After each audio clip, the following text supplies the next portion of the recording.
Bursa Malaysia's 2024 performance. What are the key drivers behind its market movements? What impact have Bursa's multi-asset initiatives had on market dynamics and future growth?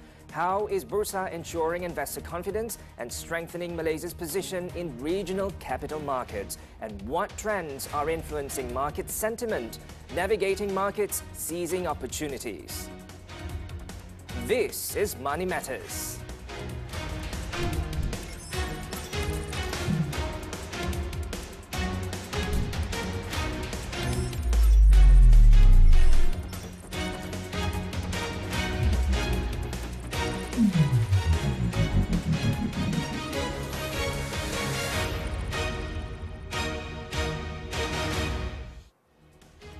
Hello there, good evening and welcome to Money Matters. I'm Muhammed Ahmad Hamdan. You're tuned into TV3, where you can also stream on Tonton. Joining us today is Chairman of Bursa Malaysia, Sri Abdul Wahid Omar. Thank you for taking the time to be with us here on Money Matters, Sri. Thank you for having me here. Okay, Sri, let's get started. Well, Bursa Malaysia started 2024 on strong footing. What key factors that drove the performance last year? Well, thank you. Well, firstly, indeed, 2024 has been a very good year for Bursa Malaysia, where our volume was up by 53% to an average daily trading value of 3.2 billion ringgit. And in terms of index, we increased by 12.9%. And in terms of overall market capitalization, we crossed the 2 trillion ringgit mark in May 2024. So indeed, it's been a very good year for us. And of course, on top of that, the IPO performance has also been good. Now, in terms of the factors, obviously, there are numerous factors. First of all, in terms of the macroeconomic environment in Malaysia, with the growing economy, which grew by 5.1% last year, that provided the strong domestic, I would say, tailwinds to push the market up. Then we had the benefit of the domestic funds prioritizing domestic investments. So that helped create a very vibrant market as well. And of course, the corporate earnings have been good as well. So with the continued improvement in earnings, naturally, share price will go up. And of course, as I mentioned, the IPO market has been very good. And that drove a lot of the trading volume and overall performance. So how do you keep this momentum going forward, especially for this year? Well, obviously, always focus on the fundamentals backed by strong domestic growth. So we need to create a conducive environment for corporate earnings to grow. And with that, among this, we have the PLC transformation program that's ongoing to help support corporates. We have about 64% of companies in terms of market capitalization have already participated in this program. And that comes with various ways to not just improve performance, also the way they engage with the market in terms of investor relations and so on. Then in terms of attracting corporate investors, we continue with our Invest Malaysia programs, both in Malaysia and overseas. So in Malaysia, KL, obviously, that's a regular feature. Then occasionally we'll go to Melbourne, London and New York to attract foreign investors to continue to engage. And in these programs, we typically bring along the Prime Minister and other key leaders in these programs. And we also target the retail investors too, with various programs in terms of investor education, promoting the market. And one program we have in particular is a Bursa Marketplace Fair, for example. And of course, having that online accessibility to information, that's something that we continue to promote. Well, you mentioned earlier that companies last year focused more on domestic investments, which is good for the market. But we also know that foreign funds play a crucial role in any stock exchanges, especially smaller ones like Bursa Malaysia. How have foreign fund flows shaped market liquidity on Bursa Malaysia, and what signals are investors taking from these trends that we're seeing? Yeah, I think first of all, we must realize that the foreign funds, portfolio funds, they are relatively fluid and they will move between one market to another, especially between developed markets and emerging markets, and between one asset class to another. In an environment where things are stable, then you can see them going more into the emerging markets, and that will create that net inflow. And indeed, that happened in the first 9 months of last year. But when things started to be destabilized a bit, especially arising from uncertainties in the US with the presidential election last November, when it created a bit of uncertainty, then there will be what they call a flight to safety and movement of funds away from emerging markets back to developed markets. And it's not just about Malaysia, but also from other emerging markets like Indonesia, Thailand, Vietnam, and Philippines, and so on. So how is that going to affect Bursa Malaysia? So naturally, as when they come in, naturally the overall index and market performance will go up. As they exit, then it will fall. So indeed, towards the end of last year, we had a net outflow of 4.2 billion. And likewise, in the first 2 months of this year, we are seeing just under 5 billion ringgit of net outflow. And that has contributed to the softness in the market today. But having said that, when things stabilize, as we get into the second half, we believe that many of these monies will start to flow back into emerging markets. And Malaysia. Sorry, when is that? Did you mention a time frame? Well, talking about I think the first half of this year will be relatively volatile in the US markets and globally. But we do believe that by the second half, things should stabilize. And by that time in particular, the expectations of interest rates in the US coming down will probably materialize. And that's when we can expect some of the flows to come back into emerging markets, including Malaysia.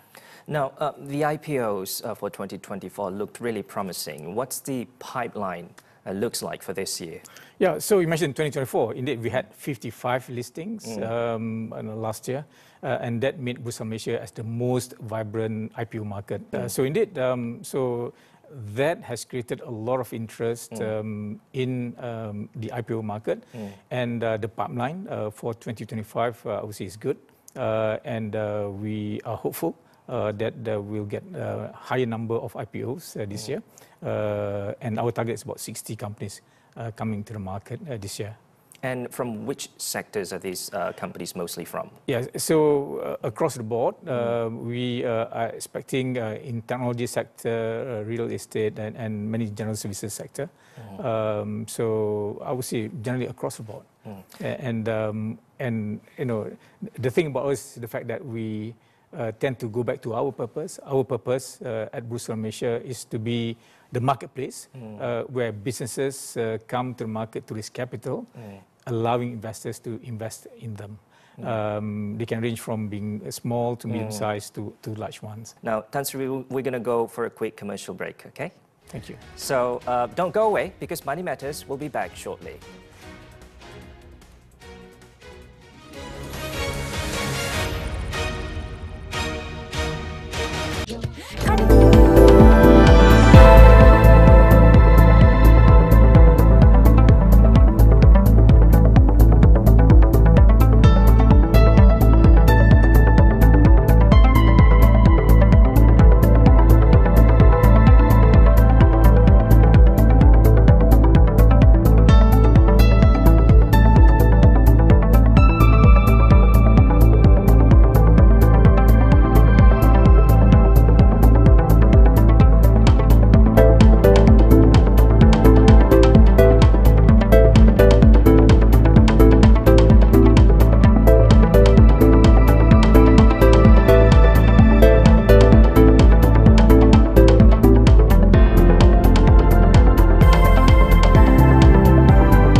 Welcome back to Money Matters. We're speaking with Bursa Malaysia Chairman Sri Abdul Wahid Omar.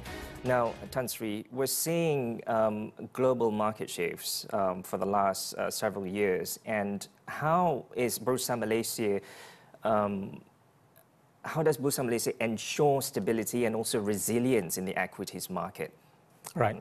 So obviously our primary function, Muhammad, is to maintain a fair and orderly market, and that's very much premised on sustaining our fundamentals. So again, I mentioned earlier that we are fortunate because our macroeconomic environment is actually stable, and therefore we must make sure that the companies that are listed also have got that stability. They continue to grow their business, grow their earnings, pay more dividends, and that provides the fundamental performance that will support the valuation of the market, if like.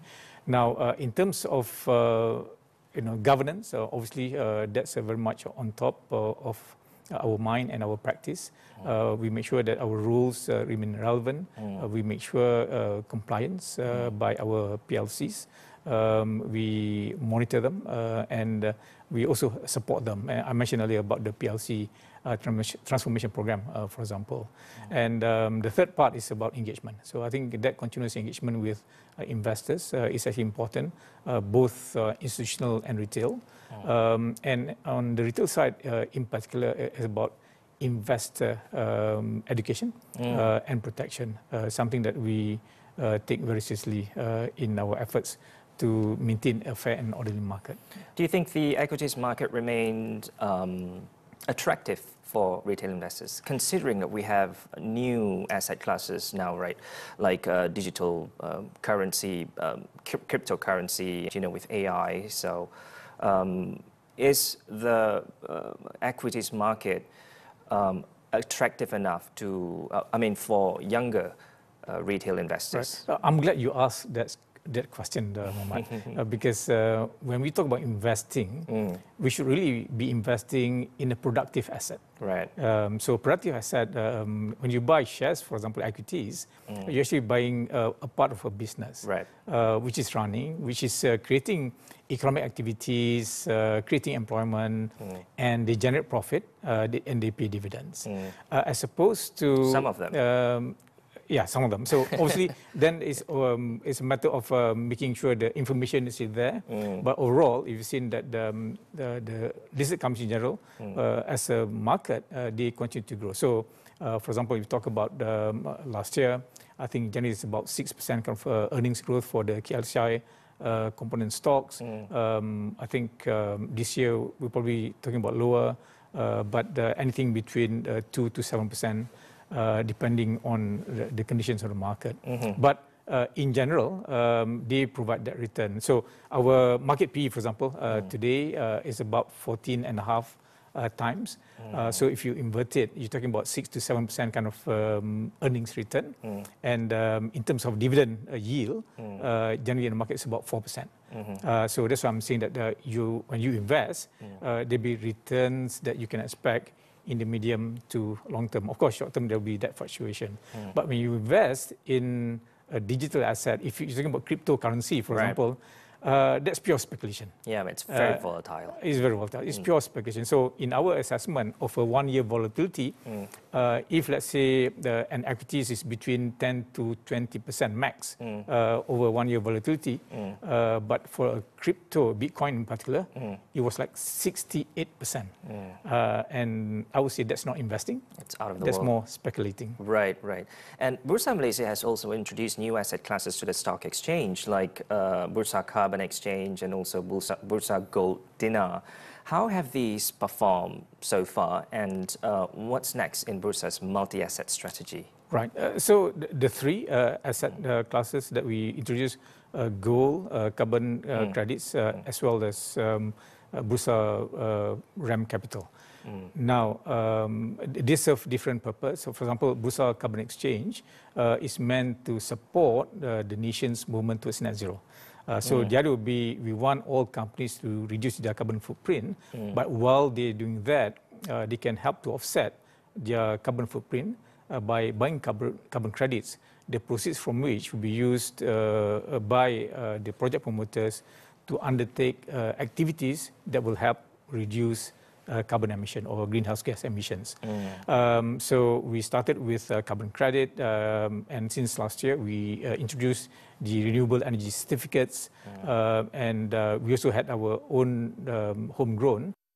Then for Bursa Gold Dinar is taking into account the interest among many investors wanting to invest in gold. Now, gold, as we know, is a hedge against inflation over the long term. Safe haven. Over the long term, it is actually a hedge against inflation. And before this, you find that when you buy and sell gold, either in physical form or in a gold account, the spread is actually very high. So it can be as high as 7%, for example. Meaning that on day 2, that you bought, after you bought the gold, you're actually down by 7% already. So what we did was to introduce an online or digital platform where people can invest in gold digitally, and it's backed by real gold in vaults at a much smaller spread, well below 2%. So I think currently it's about 1.4% kind of spread. To date, we have some 35,000 accounts being created, and we believe that as interest in gold increases, Bursa Gold Dinar is there to support them. And the third one is actually the fixed income. So we have many investors who are keen to actually invest in the fixed income or credit. And so with Bursa RAM Capital, so it's joint venture with RAM, where small companies, they want to raise capital based on the credit assessment, they can do so. And on the other hand, the investors will get the opportunity to invest in these investment notes, yielding 6 to 7%, depending on the type. So we've had 4 notes already issued. I think currently in the midst of doing the 5th, and another one coming. So again, the idea would be to offer multiple assets available on our market for the benefit of investors. Now, make no mistake, it doesn't mean that we are ignoring our core products. Our core products are equities, derivatives, and Islamic markets. They remain promoted, but we're also promoting all the other new asset classes as we pivot to become a multi-asset exchange. Interesting. Tan Sri, you mentioned earlier investor confidence is key.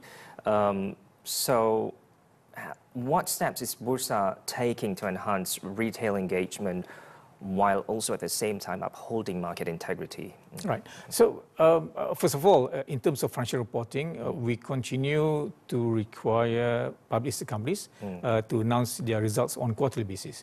To us, that's important.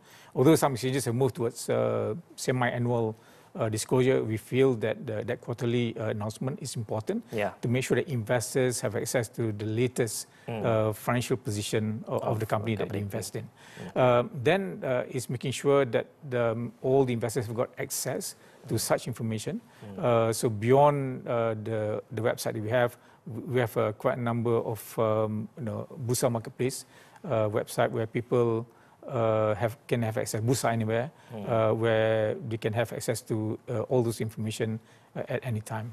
And then I mentioned about the Bursa Marketplace Fair, where we go to other towns.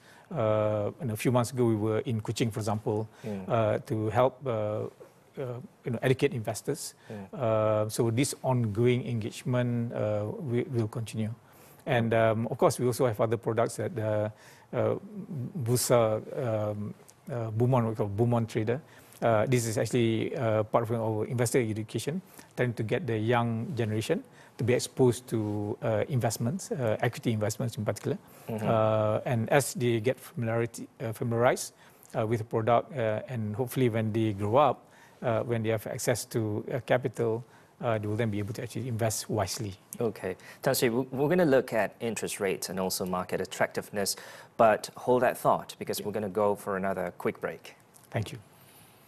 We're going to go for another quick break, so don't go away because Money Matters will be back shortly.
Welcome back to Money Matters. We're speaking with Bursa Malaysia Chairman Tan Sri Abdul Wahid Omar.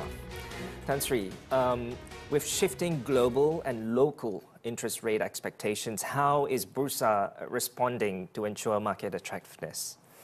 Well, obviously, I mentioned earlier about the need for our public listed companies to continue to focus on growing their business, improve their earnings, and pay more dividends. So that's what we call the fundamentals.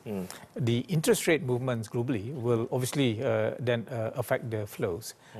So, for example, with the lower interest rates expected in the second half of this year in the developed markets, we will see some of the monies coming back to the emerging markets, including Malaysia. Now, in terms of the interest rate level in Malaysia at 3%, we believe that's optimal, that's conducive and supportive of growth in the economy. So as you know, you have to set the right balance. It shouldn't be too high, which would be burdensome to households and businesses. At the same time, it shouldn't be too low, because if it's too low, then it will not generate enough returns for the fixed income investors and so on. So obviously, at this level, we believe that it will be very conducive for the equities market.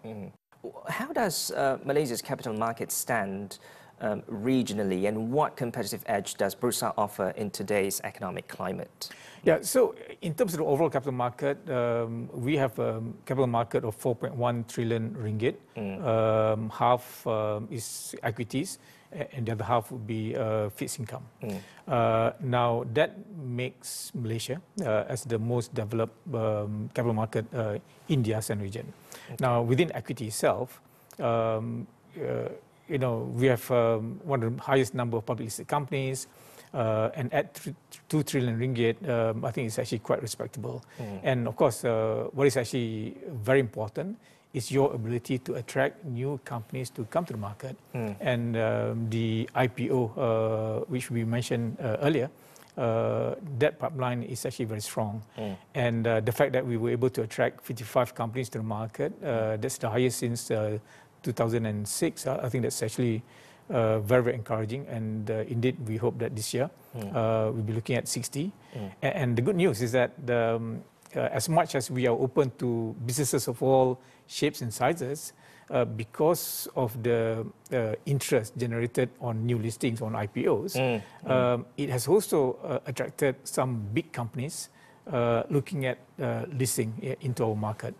So some of these companies, they were intending to do trade sale, but Alhamdulillah, with a vibrant market, they're now coming back to explore the possibility of listing their shares on Bursa Malaysia. What are Bursa Malaysia's key priorities for this year? What should investors anticipate in the coming months, for example? Right. So obviously, we will continue to strengthen our core, equities, derivatives, and Islamic markets. And we will follow through with the expansion of our multi-asset exchange strategy, the carbon exchange, the Bursa RAM Capital, and the Bursa Goldina. Tan Sri Abdul Wahid Omar, Chairman of Bursa Malaysia, thank you once again for joining us on this episode of Money Matters. Thank you, Muhammad, for having me. Thank you. Sure. Now, for the past half an hour, you've been with us on Money Matters. If you missed any part of today's show, you can always catch it up on Tonton. I'm Muhammed Ahmad Hamdan. Thank you for watching and have a great weekend.